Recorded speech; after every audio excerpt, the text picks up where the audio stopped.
Hi guys, my name is Nayan और आप लोग शायद मुझे नहीं जानते होंगे।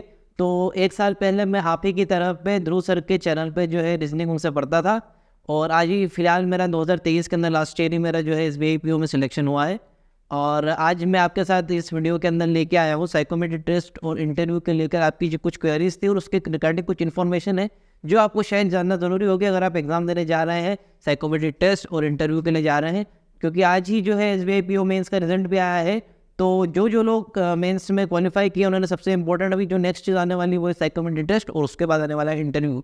इन दोनों चीज़ों के लिए किस तरीके से प्रिपेयर करना है, किस टाइप के क्वेश्चन पूछे जाएंगे, ग्रुप डिस्कशन में क्या होगा, ग्रुप इंटर एक्सरसाइज में क्या होगा, सारी चीज़ों के बारे में बात करेंगे। तो वीडियो को अंत तक ज़रूर देखना है। मेरा नाम है नैन और वीडियो को स्टार्ट करते हैं। तो हम लोग बात करने वाले हैं साइकोमेट्रिक टेस्ट के बारे में, इंटरव्यू के बारे में। SBI PO में जो कि साइकोमेट्रिक टेस्ट नया जो लास्ट ईयर ही जो है वो नया इंट्रोड्यूस हुआ, उसी के बारे में हम लोग बात करने वाले हैं। ठीक है, तो सबसे पहले हम बात करेंगे साइकोमेट्रिक टेस्ट के बारे में, क्योंकि सबसे पहले आपका ये टेस्ट जो है होगा। तो इसमें क्या होता है, तो बेसिकली लाइकर्ट स्केल के ऊपर बेस होता है। अब लाइकर्ट स्केल क्या होती है? लाइकर्ट स्केल में आपको ऑप्शंस दिए जाते हैं। कैसे ऑप्शंस? एक क्वेश्चन रहेगा जिसके ऑप्शंस कुछ रहेंगे जिसमें आप स्ट्रांगली डिसएग्री, न्यूट्रल, एग्री और स्ट्रांगली एग्री, ये आपको 5 ऑप्शंस दिए जाते हैं। वहाँ पे क्वेश्चन लिखा होता है। क्वेश्चन बहुत सिंपल होता है, बहुत छोटी सी लाइन का एक क्वेश्चन होता है। उसमें आपको ये सब चीज़ें दी जाती है, ऑप्शन में दी जाती है। आपको चूज़ करना पड़ता है आप किस जैसे कि अगर मैं आपसे पूछूँ कि मैं आपसे पूछूंगा आप ऑनलाइन खरीदना ज़्यादा पसंद करते हैं, तो आप उसमें बताएंगे स्ट्रांगली डिसएग्री या डिसएग्री या न्यूट्रल या एग्री या स्ट्रांगली एग्री। एक अपन कुछ एग्जांपल्स देख लेते हैं। जैसे कि मैं आपको बताता हूँ स्ट्रांगली डिसएग्री का एग्जाम जो है, स्ट्रांगली डिसएग्री मतलब if you strongly disagree for statement, अगर कोई स्टेटमेंट दिया आप बिल्कुल उससे नकारना चाहते हैं या बिल्कुल उससे पक्ष में नहीं है, तो आप स्ट्रांगली डिसएग्री का करेंगे। डिसएग्री का करेंगे तो मोस्टली फॉल्स जो कि गलत स्टेटमेंट होंगे उनके लिए हम जो है डिसएग्री करते हैं। इसके बाद न्यूट्रल स्टेटमेंट जो होते हैं उनके लिए क्या होता है, तो जिसमें आप लोग कुछ डिसाइड नहीं कर पा रहे कि यार मैं ये चीज़ चाहता हूँ या ये चीज़ नहीं चाहता हूँ, उसमें जो है हम न्यूट्रल लेंगे। अभी मैं आपको इन सभी के एग्जाम्पल भी बताऊँगा कि किस तरीके के जो है क्वेश्चन एग्जाम में आते हैं। इसके बाद हम लोग बात करेंगे एग्री के बारे में, जिसमें आप एग्री है जो कि मोस्टली सही होते हैं वो एग्री में आ जाते हैं। फिर स्ट्रांगली एग्री में जो कि डेफिनेटली ट्रू होंगे हर सेंस के अंदर, वो जो है एग्री के अंदर आएंगे, स्ट्रांगली एग्री के अंदर आते हैं। ठीक है, तो अब जैसे कि ये देखते हैं अपन लोग। सबसे पहले जैसे क्वेश्चन मैंने आपके लिए कुछ लाया हूँ, तो सबसे पहले क्वेश्चन, ठीक है, आई एम अ वरियर, मैं चिंता करता हूँ या मैं बार बार चिंता करता हूँ। तो इसमें आप जो डबल नेगेटिव है ये स्ट्रांगली डिसएग्री के लिए है, जो एक नेगेटिव है वो डिसएग्री के लिए है, जो प्लस और माइनस दे रखा है ये न्यूट्रल के लिए है, और जो सिर्फ एक प्लस दिया हुआ है, पॉजिटिव दिया हुआ है, वो है एग्री के लिए, और जो 2 प्लस दिए वो स्ट्रांगली एग्री के लिए दिया हुआ है। इस तरीके से ही आपको एग्जाम के अंदर भी क्वेश्चन आएंगे, सेम इस टाइप के क्वेश्चन आपको देखने के लिए मिलेंगे। जैसे कि आई मेक फ्रेंड्स इजीली, क्या आप जो है फ्रेंड्स इजीली बनाते हैं? तो जो आपके मन में है बेसिकली वही आपको बताना है। आपको वहाँ पर बनाने की ज़रूरत नहीं है, अपने आप को फेक करने की ज़रूरत नहीं है। अगर आप नहीं बनाते हैं तो डिसएग्री पर कर सकते हैं। जो भी आपके मन के अंदर है वही चीज़ करके आना है, वरना फंस जाओगे और कुछ तो भी आपका पर्सनैलिटी टेस्ट जो है वो निकल के आ जाएगा। ठीक है, हालांकि इसमें कोई मार्क्स नहीं है, कुछ सही क्वेश्चन मतलब कुछ मार्क्स नहीं है, कुछ सही नहीं है, कुछ गलत नहीं है। ये एक आपका नेचर है, आपका व्यक्तित्व है जो कि निकालने का जो है फॉर्मूला टाइप का जो इन्होंने बनाया है। ठीक है, टेस्ट टाइप को जिसको लाइकर्ट स्केल जो है बोलते हैं। अब इसमें जैसे आपको एक क्वेश्चन है, I have a vivid imagination, क्या आपके पास एक विविड इमेजिनेशन है? अगर है, आपको लगता है कि है, तो उस हिसाब से आप उसका आंसर करेंगे, उस टाइप पे ऊपर आप उसका आंसर करेंगे। अगर मैं इसका आंसर करता तो मैं एग्री के ऊपर करता। ठीक है, आई ट्रस्ट अदर, क्या आप दूसरों पे भरोसा करते हैं? तो मैं इसमें न्यूट्रल पे बात करता कि मैं करता नहीं हूँ और कहीं कहीं पर नहीं भी करता हूँ।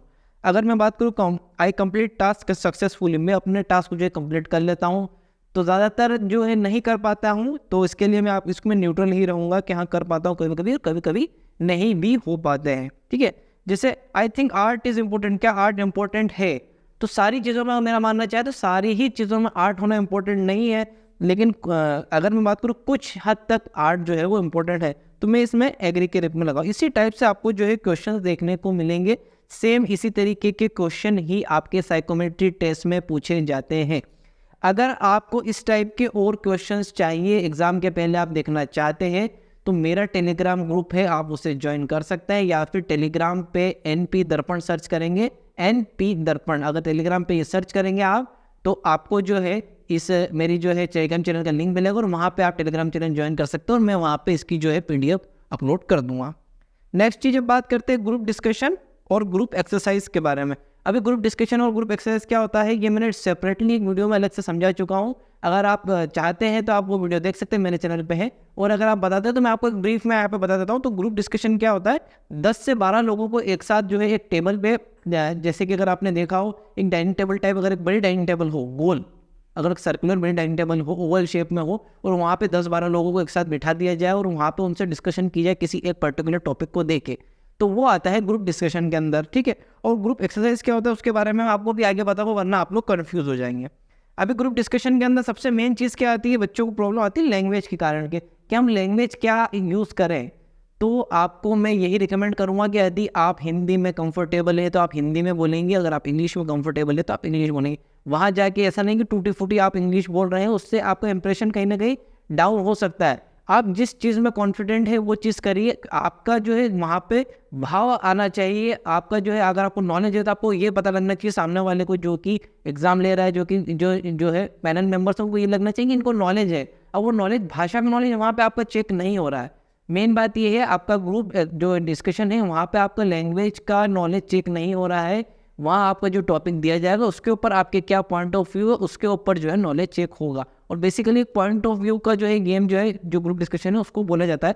तो लैंग्वेज कोई बैरियर नहीं होता है, आप किसी भी लैंग्वेज के अंदर इसका जो है आंसर दे सकते हैं।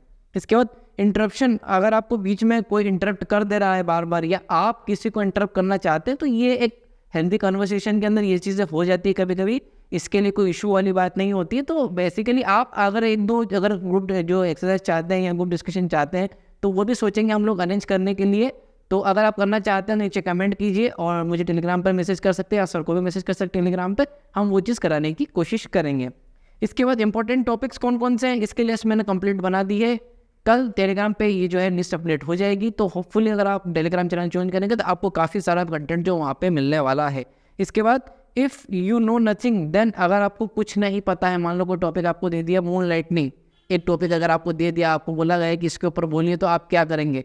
तो जैसे अगर मुझे मून लाइटनिंग के बारे में नहीं पता है तो मैं क्या करूँगा, मैं पहले थोड़ा सा वेट करूँगा, 4-5 लोग उस चीज़ के बारे में बोलने लग जाए, तो मैं उसके बाद समझने की कोशिश करूँगी वो टॉपिक किस बारे में है। उसके बाद में धीरे धीरे क्योंकि ज़्यादातर पॉइंट्स वहाँ पे कवर हो जाएंगे पहले कुछ देर में ही, उसके बाद में धीरे धीरे अगर मुझे कुछ पता चलेगा तो हो सके तो मैं उनकी बातों को थोड़ा बहुत तोड़ मरोड़ के पेश करने की कोशिश करूँगा, या उसके बाद अगर मुझे टॉपिक समझ में आ जाता है तो मैं उसके बारे में आसपास की चीज़ें बोलने की कोशिश करूँगा। पर कोशिश हमको करना है कि हमको बोलना ही है, वहाँ पे हम लोग को चुप नहीं बैठना है बिल्कुल भी, क्योंकि जो चुप बैठना है या फिर नहीं बोलने वाले उनको मार्क्स ना के बराबर दिए जाते हैं। और SBI जो एग्ज़ाम है इसके अंदर इंटरव्यू, ग्रुप डिस्कशन और ग्रुप एक्सरसाइज होता है, इसका काफ़ी ज़्यादा वेटेज होता है, वो भी मैं आपको बताऊंगा कितना वेटेज होता है। तो मैंने आपको ये भी बता दिया अगर आपको कोई चीज़ नहीं पता हो तो आपको क्या करना है। अभी बात करते हैं ग्रुप एक्सरसाइज के बारे में। अब ग्रुप एक्सरसाइज क्या होती है, तो यहाँ पे मैंने एक क्वेश्चन दिखा है, आपको सेम इस टाइप का एक क्वेश्चन देखने को वहाँ पे मिल जाएगा। इसके अंदर एक क्वेश्चन है कि आप XYZ कंपनी के लिए मैनेजर है और आप वहाँ पे जो है कुछ एम्प्लॉयज़ जो है वो हायर कर रहे हैं, ठीक है। तो उनकी 10 क्वालिटीज़ आपको यहाँ पे दी हुई है, team work, honesty, integrity, work ethic, loyalty, इसी टाइप से 5 और इधर दी हुई 10 क्वालिटी दी हुई है। आप किसी अगर कैंडिडेट को सिलेक्ट करेंगे तो सबसे पहले उसके अंदर क्या चीज़ देखना चाहेंगे, या क्या चीज़ आप उसको प्रायोरिटी कर देंगे कि मुझे ये जो है फर्स्ट पे चाहिए, सेकंड पे चाहिए, थर्ड पे चाहिए। तो आपसे वो जो है प्रायोरिटी पूछेंगे आपकी, तो आपको प्रायोरिटी देना है। जैसे अगर मैं बात करूँ तो मैं ऑनेस्टी को फर्स्ट दूंगा, ठीक है, इसके बाद लीडरशिप को सेकंड दूंगा, इससे कुछ भी हो सकता है। अगर थर्ड वर्क एथिक को देना चाहूँगा, लॉयल्टी को, इंटीग्रिटी को फोर्थ देना चाहूँगा। इसी तरीके से आपको इनको जो है क्रम में जमाना है, सिर्फ आपको प्रायोरिटी के हिसाब से इनको जो है अरेंज करना होता है, 1 2 3 हिसाब से नंबर देना होता है, ठीक है। अब आप अपना नंबर जो है दे देंगे कुछ टाइम में, 5 या 10 मिनट में आपको अपना नंबर दे देना है। उसके बाद क्या होगा, आप सभी को ग्रुप के अंदर, जो आप जितने भी ग्रुप के अंदर आप लोग रहेंगे वहाँ पे उन सभी को बोला जाएगा आप इस पॉइंट के ऊपर डिस्कस कीजिए कि मैंने जो फर्स्ट ऑनेस्टी पे रखा हुआ है, ये फर्स्ट मैंने क्यों रखा हुआ है। और आप अपने ग्रुप मेंबर्स को कन्विंस करने की कोशिश करेंगे कि मैंने जो है ऑनेस्टी फर्स्ट पे रखा है, तो हम जो है एज अ ग्रुप अगर चाहें तो ऑनेस्टी को फर्स्ट पर रख सकते हैं, ठीक है। इसी टाइप का जो है ग्रुप एक्सरसाइज जो है ये इवेंट होता है, और ज़्यादा टफ नहीं होता है, बहुत सिंपल होता है। जस्ट लाइक ग्रुप जो जैसे कि ग्रुप डिस्कशन होता है उसी तरीके से ग्रुप एक्सरसाइज भी इवेंट होता है आपके लिए। और ये इंपॉर्टेंट है काफ़ी, आपको इसके लिए भी तैयारी करनी पड़ेगी। जो अगर ग्रुप डिस्कशन के लिए तैयारी कर रहे हैं तो ग्रुप एक्सरसाइज के लिए आपको अलग से तैयारी करने की ज़रूरत नहीं, ये भी एक जो बोला जाए पार्ट ही है ग्रुप डिस्कशन का, ठीक है। इसके बाद बात करते हैं इंटरव्यू के बारे में, जो कि सबसे मेन होने वाला है आपका। तो इंटरव्यू में मार्क्स डिस्ट्रीब्यूशन कैसा होता है, तो मेंस एग्जाम के मार्क्स आपके 250 होते हैं, आप सभी को पता होंगे। फिर ग्रुप डिस्कशन और ग्रुप एक्सरसाइज के जो है 20 मार्क की आपकी ये होती है, और इंटरव्यू होता है 30 मार्क का। अभी होता क्या है कि जो ये 250 मार्क इसको नॉर्मलाइज किया जाता है 75 से, ठीक है, और ये जो टोटल मिला के 50 मार्क्स है इसको नॉर्मलाइज किया जाता है 25 से। जैसे कि अगर आपके मान लीजिए 75 मार्क्स आए हैं, अगर आपके 75 मार्क्स जो है मेंस के अंदर आए हैं, तो उसको आपको 75 डिवाइडेड बाई 250 इंटू 75, ये आपका मेन पोर्शन बनेगा जिससे कि आपका रिजल्ट बनेगा, ठीक है। और जो ये रहेगा, जो इंटरव्यू के मार्क्स रहेंगे, इनको सीधा हाफ कर दिया जाएगा। अगर आपको 50 में से इंटरव्यू के अंदर अगर 40 मार्क्स आते हैं, तो आपके काउंट 20 मार्क्स होंगे फाइनल रिजल्ट के जो बनेगा उसके लिए, जो रैंक बनेंगे उसके लिए। तो इंटरव्यू जो है ये काफ़ी ज़्यादा इंपॉर्टेंट हो जाता है मेंस एग्जाम के बाद। जब आप SBI PO की बात करते हैं, अगर आप IBPS PO की बात करेंगे, वहाँ इंटरव्यू जो है का वेटेज बहुत ही कम होता है, निग्लिजिबल होता है। तो वहाँ अगर आपने एक बार मेंस में अच्छा स्कोर कर लिया तो आपको इंटरव्यू ठीक भी जाए तो कोई दिक्कत नहीं आती। पर यहाँ आपको इंटरव्यू की तैयारी भी अच्छे से करनी पड़ेगी, वो इसलिए क्योंकि यहाँ वेटेज जो है ज़्यादा है। यहाँ आप वेटेज देखेंगे परसेंटेज वाइज तो इंटरव्यू का काफ़ी ज़्यादा वेटेज है, तो आपको इंटरव्यू की तैयारी काफ़ी अच्छे से करनी पड़ेगी। और कुछ लोग ऐसे भी होंगे जिनका जो मेंस जो है वो बहुत ही कम अंतराल से जो है निकला होगा, निग्लिजिबल अमाउंट से जो मार्क्स से जो है वो जो है क्लियर हुआ होगा मेंस। तो उनके लिए भी एक मौका रहता है कि अगर आप इंटरव्यू में अच्छे से प्रिपेयर करके जाए और इंटरव्यू में अच्छे तरीके से अपना बेस्ट देंगे अगर इंटरव्यू के अंदर, वहाँ पे अगर आपने मार्क्स गेन कर लिए तो आपका सिलेक्शन के चांसेस ज़्यादा होता है। तो इंटरव्यू के ऊपर काफ़ी ज़्यादा डिपेंड करता है आपका SBI PO का फाइनल सिलेक्शन। तो इंटरव्यू की तैयारी हमें काफ़ी अच्छे तरीके से करनी है। अब इंटरव्यू की तैयारी कैसे करनी है ये भी चीज़ें सारे आपको बताई जाएगी, ध्रुव सर भी बताएंगे, मैं भी बताऊंगा। आपको जिससे भी पूछना है आप उनसे पूछ सकते हैं, टेलीग्राम पे मैं अवेलेबल हूँ। सभी के डाउट जो है वहाँ पे पर्सनली में क्लियर करता हूँ, और ध्रुव सर भी आपके जो है पर्सनली डाउट आपकी क्लासेस में क्लियर करते रहते हैं। अभी बात करते हैं इंटरव्यू में बेसिकली आपका जो होता क्या है। तो इंटरव्यू में बेसिकली आपका जो होता है वो पर्सनैलिटी टेस्ट होता है। इंटरव्यू आपका सिर्फ एक पर्सनैलिटी टेस्ट के लिए वो लोग ले रहे हैं। आपका वहाँ पर उन्होंने क्वांट रीजनिंग और जनरल अवेयरनेस, बैंकिंग और इंग्लिश, इन सभी का टेस्ट जो उन्होंने ले लिया है, ठीक है। तो language is not a barrier. बार बार वो जो है, मुझे ये लाइन इसलिए आई language is not a barrier, क्योंकि ये बार बार वही लोग कह रहे थे, पैनल मेंबर्स ही कह रहे थे आप जिस भाषा में बोलना चाहें उस भाषा में बोलिए। अभी आपका इंग्लिश का टेस्ट नहीं है इंटरव्यू के अंदर, आपका इंटरव्यू में आपकी पर्सनालिटी का टेस्ट है। आपकी पर्सनालिटी अगर हिंदी के अंदर काफ़ी अच्छे तरीके से उभर के आती है तो आप हिंदी के अंदर बोलेंगे, और इंग्लिश के अंदर अगर आप कंफर्टेबल हैं, बहुत ज़्यादा फ्लुएंट है, तो आप इंग्लिश के अंदर बोलेंगे, ठीक है। तो पर्सनालिटी टेस्ट के लिए ही जो है इंटरव्यू कंडक्ट किया जाता है। अभी आपको बैंकिंग नॉलेज इंटरव्यू के लिए थोड़ा बहुत होना चाहिए, थोड़ा बहुत इन द सेंस जो बैंकिंग है वो इतना वास्ट सब्जेक्ट है कि 100% नॉलेज होना बिल्कुल नेक्स्ट टू इम्पॉसिबल है। इनफैक्ट जो अगर आपके इंटरव्यू ले रहे हैं 100% तो उनको भी बैंकिंग का नॉलेज नहीं होगा। तो कोशिश करेंगे कि जो जो आपने बैंकिंग अवेयरनेस के समय पे पढ़ा था या जो नोट्स बनाए थे, और अगर नोट्स नहीं भी बनाए थे तो कहीं से भी नोट्स जुगाड़ कर लें, PDF वगैरह डाउनलोड कर लें बैंकिंग अवेयरनेस के, उससे पढ़ना स्टार्ट कर दें। उससे क्वेश्चन बहुत ज़्यादा आएंगे, और करंट अफेयर्स से क्वेश्चन पूछे जाते हैं, करंट अफेयर से क्वेश्चन आ जाते हैं। तो 1-2 महीने का करंट अफेयर भी आप थोड़ा सा रिवाइज करके चलेंगे तो आपको ज़्यादा बेनिफिट उसके अंदर होगा। इसके बाद अगर आपको किसी चीज़ का आंसर नहीं पता होता है इंटरव्यू के अंदर तो क्या करेंगे, गलत आंसर नहीं देना है। सबसे मेन बात है, गलत आंसर अगर आप देंगे तो वहाँ पे नेगेटिव इंप्रेशन पड़ता है।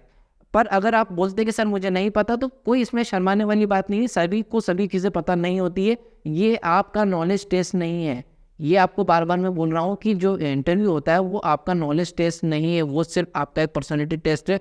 आपको अगर कोई ऐसा काम दे दिया जाए जो आपको नहीं आता हो, जस्ट आपसे कुछ उल्टा सीधा क्वेश्चन पूछ लिया जाए, तो फिर आपको किस तरीके से जवाब देंगे, किस तरीके से रिस्पॉन्ड करेंगे, उस लिए भी कभी कभी टफ क्वेश्चन पूछे जाते हैं। तो कोशिश हमको ये करना है, अगर नहीं जवाब पता है, नहीं जो है जवाब पता है, तो अपने को मना कर देना है कि सर सॉरी, मुझे हमें पर जो है पता नहीं है मुझे, पर मैं अभी यहाँ से जाने के बाद पता करने की कोशिश करूँगा, ठीक है। इसके बाद गलत आंसर देना नहीं है, जो मैंने आपको बता दिया रॉन्ग आंसर और गलत आंसर आपको देना नहीं है। वहाँ पे वो लोग खुद आपको एज ए स्टूडेंट ट्रीट नहीं करेंगे, वो आपको एज ए कलीग ट्रीट करेंगे, एज ए छोटा बच्चे टाइप का ट्रीट करके बिल्कुल आपको बताने की कोशिश करते हैं। अगर आप कहीं पे गलत भी होते हैं थोड़ा बहुत भी, तो वो आपको करेक्ट करने की कोशिश करते हैं। वो लोग ये नहीं चाहते हैं कि किसी भी व्यक्ति का, किसी भी बच्चे का जो है इंटरव्यू हम लोग ख़राब करें या किसी से टफ क्वेश्चन जो है पूछें। वो एक्चुअली क्या होता है कि 4 या 5 लोग जो आपके पहले आए हुए हैं वो किस हिसाब से इंटरव्यू को लेके जाते हैं, मैक्सिमम आपका इंटरव्यू उसी डायरेक्शन में चलता है। और आपके पहले वाले इंटरव्यू वाले जो है, पहले जो भी कैंडिडेट्स गए हैं, वो इंटरव्यू जो है जिस डायरेक्शन में लेके गए हैं आप, उसी डायरेक्शन में आपका भी इंटरव्यू आगे जो है जाता है। तो हमको कोशिश ये करना है कि इंटरव्यू किसी डायरेक्शन में जाए, हमको सारी डायरेक्शन के लिए प्रिपेयर रहना है। अगर आप चाहेंगे तो मैं इंटरव्यू की कुछ क्लासेस के लिए बेसिक जो आपको बताने के लिए वो भी जो है वीडियोस बना के बता दूंगा। तो अगर आप चाहते हैं तो इस वीडियो पे कमेंट करेंगे। और मेरा भी यूट्यूब चैनल है नयन पांचान के नाम से, अगर आप चाहें तो वो भी ज्वाइन कर सकते हैं। वहाँ पे भी मैं आपके लिए बैंकिंग से रिलेटेड, बैंकिंग एग्जाम की प्रिपरेशन से रिलेटेड सारे जो है वीडियोस बनाता रहता हूँ। सिर्फ प्रिपरेशन से रिलेटेड सारे वीडियोस जो है मैं खासकर बनाता हूँ वहाँ पे। किस तरीके से आपको पढ़ना चाहिए, किस तरीके से आगे आपकी अप्रोच होनी चाहिए, किस तरीके से सिलेक्शन आपको लेना है फाइनल, सारी चीज़ पूरा प्लान आपको करके और सारी चीज़ें मैंने बताई। मैंने एक वीडियो भी बनाया 2024 के ऊपर, जो 2024 टारगेट कर रहे हैं वो मेरा 2024 टारगेट वाला वीडियो देख सकते हैं। इस वीडियो को मैं यहीं पे ख़त्म करते हैं। काफ़ी इन्फॉर्मेशन मैंने यहाँ पे दे दी, वीडियो ज़्यादा लंबा बनाना पॉसिबल भी नहीं हो पाएगा, तो वीडियो को यहीं पे एंड करते हैं। अगर आपके कुछ भी डाउट्स या क्वेरीज है रिगार्डिंग, तो आप टेलीग्राम पे मुझसे पूछ सकते हैं, टेलीग्राम पे सर से पूछ सकते हैं, नीचे कमेंट के अंदर भी आप पूछ सकते हैं। और मेरे चैनल का लिंक जो है वो डिस्क्रिप्शन में दिया जाएगा, वहाँ भी ज्वाइन करके उसे भी सब्सक्राइब कर सकते हैं। मैं मिलता हूँ आपसे अगली वीडियो में, तब तक के लिए बाय बाय।